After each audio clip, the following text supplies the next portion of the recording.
hay barreras pues normativas, no tenemos una regulación como tal que implemente, por ejemplo, los ajustes de procedimiento. Los ajustes de procedimiento son adecuaciones para garantizar la participación en igualdad de condiciones que las demás personas, ¿sí? De estos ajustes de procedimientos son, por ejemplo, los comunicativos, los físicos, ¿no? Por ejemplo, una rampa para acceder a la sede de Palo Quemado, los facilitadores judiciales que permiten, por ejemplo, garantizar la comunicación de las personas con discapacidad en relación con los funcionarios o incluso con sus propios familiares, y también las barreras y pues también ajustes físicos. Por ejemplo, una persona sorda, para poder comunicarse es posible que bajen alguna medida de seguridad para que pueda comunicarse, ¿cierto? Entonces, las esposas pues le impiden eliminar, por lo menos quitarla cuando se va a comunicar, pues le va a garantizar esa posibilidad de expresarse. Barreras actitudinales, hay muchos sesgos, prejuicios contra las personas con discapacidad, y en un estudio pues que pude hacer, identifiqué que sí hay unas barreras específicamente contra las mujeres con discapacidad en muchos espacios, y que también y se incluye en los espacios del sistema de justicia. Entonces, por ejemplo, barreras actitudinales y sesgos contra mujeres como frente a su sexualidad, ¿no? Una mujer con discapacidad se le cuestiona por ejercer su libre sexualidad, y muchas veces terminan denunciando por violencia sexual por haber ejercido, cuando fue en muchos casos consentida, ¿sí? Entonces se presume su asexualidad. O en otras, todo lo contrario, es una mujer hipersexual y por lo tanto se le cuestiona por qué ejerce su libertad sexual y reproductiva.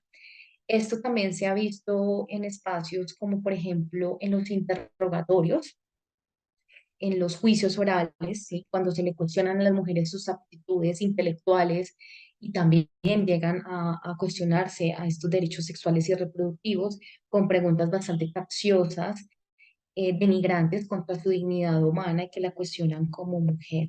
Hay también, las mujeres con discapacidad son más vulnerables. La experiencia ha demostrado que son mucho más vulnerables a ser víctimas de todo tipo de violencias, incluso no identificadas, en comparación con mujeres sin discapacidad y con hombres con discapacidad. Entonces, por ejemplo, cuando se burlan, cuando las mujeres, cuando se les violentan sexualmente y antes son justificadas, ¿no? Dicen, se les está haciendo un favor cuando son víctimas de violencia sexual. En los casos, por ejemplo, cuando tienen dispositivos de ayuda, las mujeres con discapacidad son también violentadas, son más aisladas, y sí hay ciertas repercusiones.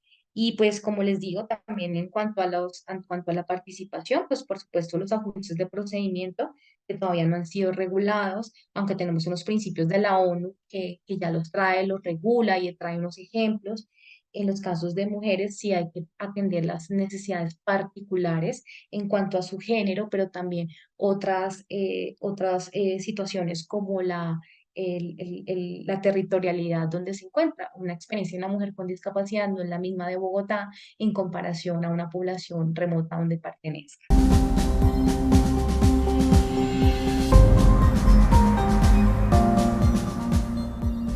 Bueno, no es suficientemente garantista, pero sí tiene unos puntos iniciales que podríamos arrancar, ¿sí? Para sus posteriores desarrollos. Tenemos la ley 1996 de 2019.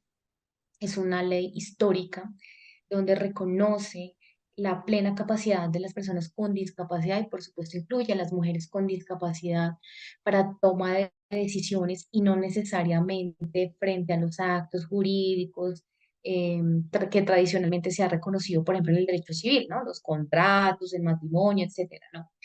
Es una ley que regula todo tipo de decisiones, ¿sí? Incluso las decisiones personalísimas, reconoce esa capacidad, teniendo en cuenta pues que antes de esa ley se permitía las medidas judiciales de interdicción, ¿sí? Donde desconocía esa capacidad de toma de decisiones de las personas con discapacidad.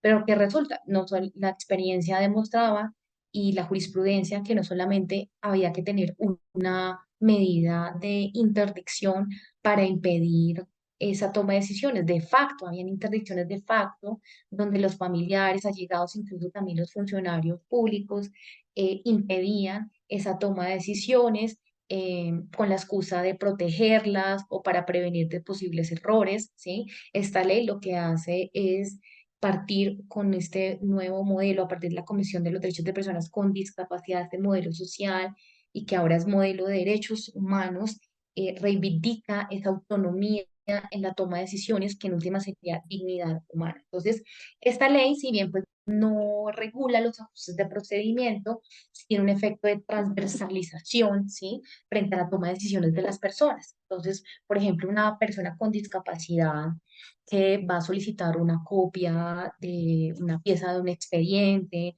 ¿sí? O quiere participar, pues esta persona no le pueden exigir una medida, por supuesto, porque ya no se puede, una medida de interdicción, pero tampoco puede pedirle un acuerdo de apoyos, una sentencia de adjudicación que está regulada en la ley misma. Entonces, ¿tiene un efecto de transversalización? Sí, pero no es suficiente. Tenemos los principios y directrices internacionales sobre el acceso a la justicia para las personas con discapacidad de Naciones Unidas. Este documento se expidió en el año 2020, tiene unos parámetros con unos ejemplos, es decir, no hay taxatividad, porque eso depende de los casos concretos, de las particularidades, de las necesidades de las personas con discapacidad para garantizar ese acceso a la justicia frente en relación con estos ajustes de procedimiento que mencioné, de comunicación, físicos y también físicos, pero también trae una figura muy importante que es la figura de la facilitación judicial. ¿M? Esa facilitación judicial es un puente de comunicación, hace un informe, es un auxiliar de justicia donde dice, esta persona se comunica de tal manera, tiene estos requerimientos para garantizar su participación, se recomienda que se dirijan a esta persona de esta manera para no crear, por ejemplo, un impacto en su emocionalidad o en su salud, ¿sí? Estos tipos de recomendaciones me parece que es muy importante y que esto sea regulado por el ordenamiento jurídico. No es necesario un proyecto de ley, porque pues son derechos fundamentales. La convención tiene una aplicación directa, no es necesario que haya una ley que regule cuáles son los ajustes de procedimiento, pero pues atendiendo pues las dinámicas de nuestro sistema de justicia, sí es importante que por lo menos ya sea el Consejo Superior de la Judicatura, ya miramos la competencia, o el Ministerio de Justicia, las regule también a título ejemplificativo, no taxativo, que diga como más o menos en qué escenarios podrían acudir a ciertos ajustes de procedimiento y los criterios. Estos ajustes son obligatorios, ¿sí? ¿No? La ONU lo ha dicho, pero particularmente la sentencia de la Sala Penal de la Corte Suprema de Justicia, la sentencia 4760 del 2020 de la doctora Patricia Salazar Cuellar, era un caso de una persona con discapacidad a quien se le había negado su derecho a participar, reconoció los ajustes, ¿sí?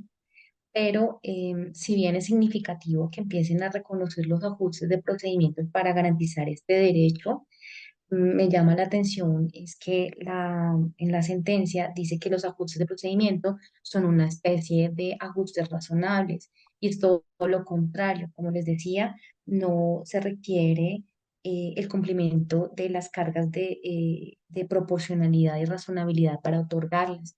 Es que el derecho al acceso a la administración de justicia es de obligatorio cumplimiento, ¿sí? No se puede excusar, es más, no, al no otorgarlos imposibilita esta participación y pues puede traer efectos como la nulidad por violación al debido proceso de las personas que participan. Otro tema y es que estos principios traen algo muy particular. Siempre hemos hecho referencia a que el acceso a la justicia solamente se reconoce a los usuarios, ¿cierto? A quienes piden o solicitan que se les resuelva un conflicto en un tiempo razonable con los mecanismos idóneos para que se resuelvan. Estos ajustes de procedimiento no solamente se garantizan a los usuarios, también a los funcionarios, por ejemplo, los jueces, un ajuste razonable, ¿sí? Por ejemplo, una persona con discapacidad visual, un sistema de braille para que pueda eh, leer las sentencias o los expedientes. También para los policías judiciales, que por ejemplo son las primeras personas que atienden a los usuarios de la Administración de Justicia. Entonces, esto es para todo el mundo y no solamente para quien acude a la justicia.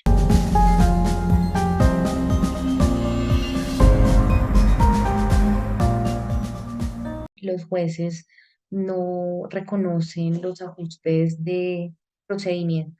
Por eso sí es necesario que se reglamente eh, por alguna de estas dos organismos competentes que hice referencia. Es importante también la labor pedagógica para que conozcan los instrumentos internacionales, la ley 1996, la convención específicamente, para que puedan reconocer estos ajustes de procedimiento. Creo que tienen los insumos necesarios, pero pues desafortunadamente a veces algunos funcionarios necesitan que todo esté regulado, ¿sí? Y pues no estaría de más animarse a hacerlo, impulsar desde la ciudadanía a hacerlo para que se puedan implementar. Otra situación que quisiera hablar es frente a la inimputabilidad. Eso poco se ha hablado, ¿no? Una persona que comete un delito y que tenga factores que desencadenen como un trastorno mental, ¿cierto? Para cometer un delito, después de un debido proceso, en la sentencia condenatoria, es posible que se le declare como inimputable, ¿no? Y una vez que se declara inimputable, la persona tiene una sanción que es una medida de seguridad, ¿sí? Que la más de las veces son internamientos en centros de hospitales psiquiátricos.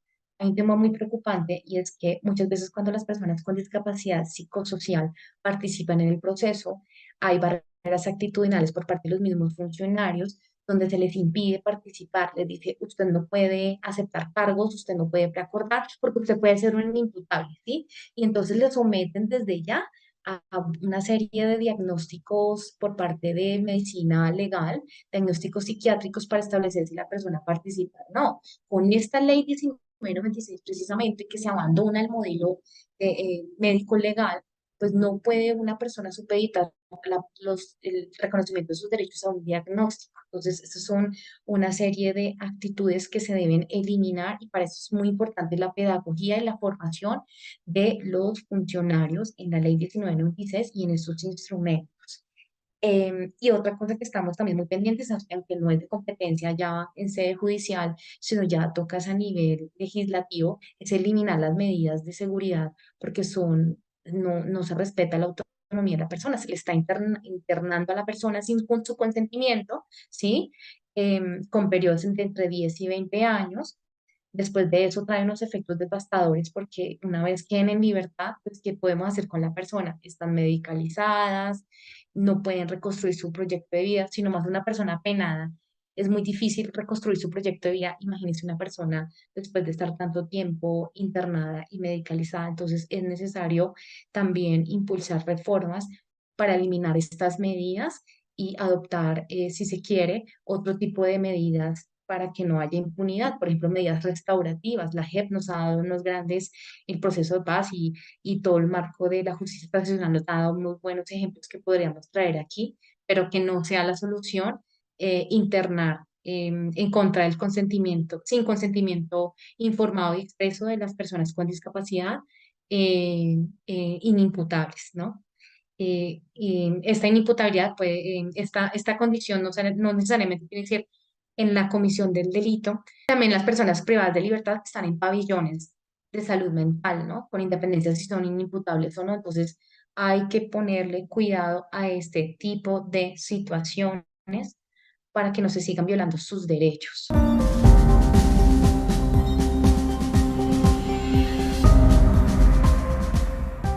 Me parece muy importante que los organismos de derechos humanos de cierta representación continúen con el litigio estratégico, ¿sí?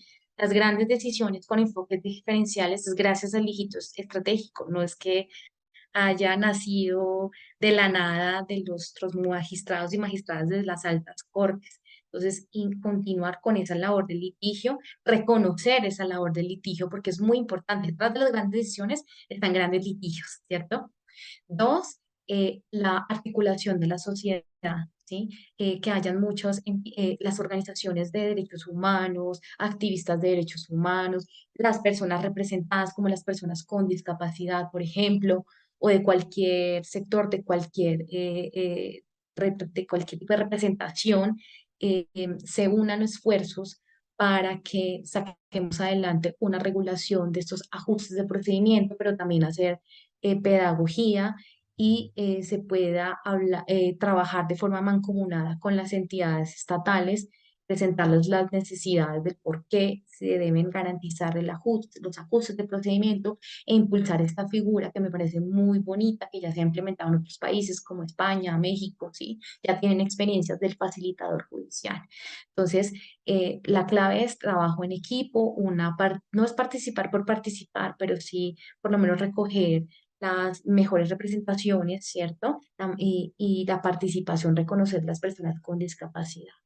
Lo último que me gustaría como frente a todo esto es que estos ajustes de procedimiento, si bien lo han impulsado los sectores del activismo en discapacidad, es tan versátil y tan enriquecedor que no solamente es para las personas con discapacidad, se pueden beneficiar otras personas, miembros del LGTBI, comunidades étnicas, ¿sí?